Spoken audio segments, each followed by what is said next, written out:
राधे राधे भक्तों। तो आज के वीडियो में हम आपको कार्तिक मास की कथा का 10वां अध्याय सुनाएंगे। तो चलिए बिना देर के शुरू करते हैं और आप अध्याय को पूरा सुनिएगा, अधूरा अध्याय नहीं छोड़ते हैं। तो चलिए शुरू करते हैं। राजा पृथु बोले, हे ऋषि श्रेष्ठ नारद जी, आपको प्रणाम है। कृपया अब यह बताने की कृपा कीजिए कि जब भगवान शंकर ने अपने मस्तक के तेज को क्षीर सागर में डाला तो उस समय क्या हुआ। नारद जी बोले, हे राजन, जब भगवान शंकर ने अपना वह तेज क्षीर सागर में डाल दिया तो उस समय वह शीघ्र ही बालक होकर सागर के संगम पर बैठकर संसार को भय देने वाला रुदन करने लगा। उसके रुदन से संपूर्ण जगत व्याकुल हो उठा, लोकपाल भी व्याकुल हो गए, चराचर चलायमान हो गया। शंकर सुवन के रुदन से संपूर्ण ब्रह्मांड व्याकुल हो गया। यह देखकर सभी देवता और ऋषि मुनि व्याकुल होकर ब्रह्मा जी की शरण में गए और उन्हें प्रणाम कर उनकी स्तुति करने लगे। उन सभी ने ब्रह्मा जी से कहा, हे पितामह, यह तो बहुत ही विकट परिस्थिति उत्पन्न हो गई है। हे महायोगिन, इसको नष्ट कीजिए। देवताओं के मुख से इस प्रकार सुनकर ब्रह्मा जी सत्यलोक से उतरकर उस बालक को देखने के लिए सागर तट पर आए।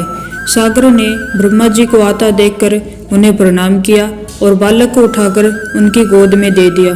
आश्चर्यचकित होते हुए ब्रह्मा जी ने पूछा, हे सागर, यह बालक किसका है, शीघ्रता पूर्वक कहो। सागर विनम्रता पूर्वक बोला, प्रभु, यह तो मुझे ज्ञात नहीं है, परंतु मैं इतना अवश्य जानता हूँ कि यह गंगा सागर के संगम पर प्रकट हुआ है। इसलिए हे जगत गुरु, आप इस बालक का जातक्रम आदि संस्कार करके इसका जातक फल बताइए।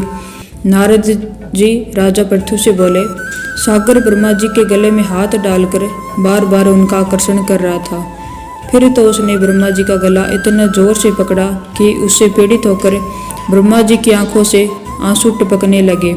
ब्रह्मा जी ने अपने दोनों हाथों का जोर लगाकर किसी प्रकार सागर से अपना गला छुड़वाया और सागर से कहा, हे सागर, सुनो, मैं तुम्हारे इस पुत्र का जातक फल कहता हूँ। मेरे नेत्रों से जो यह जल निकला है, इस कारण इसका नाम जलंधर होगा।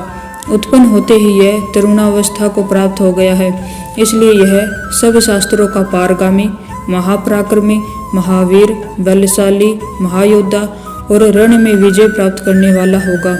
यह बालक सभी दैत्यों का अधिपति होगा। यह किसी से भी पराजित न होने वाला तथा भगवान विष्णु को भी जीतने वाला होगा। भगवान शंकर को छोड़कर यह सबसे अवध्य होगा। जहाँ से इसकी उत्पत्ति हुई है यह वहीं जाएगा।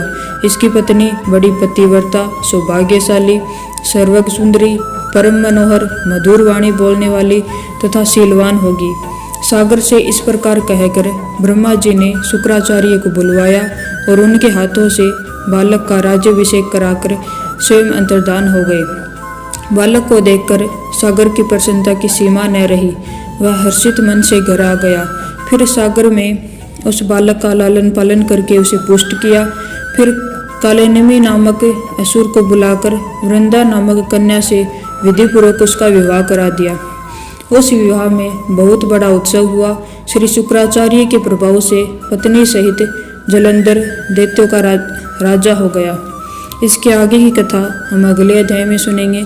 तब तक के लिए राधे राधे।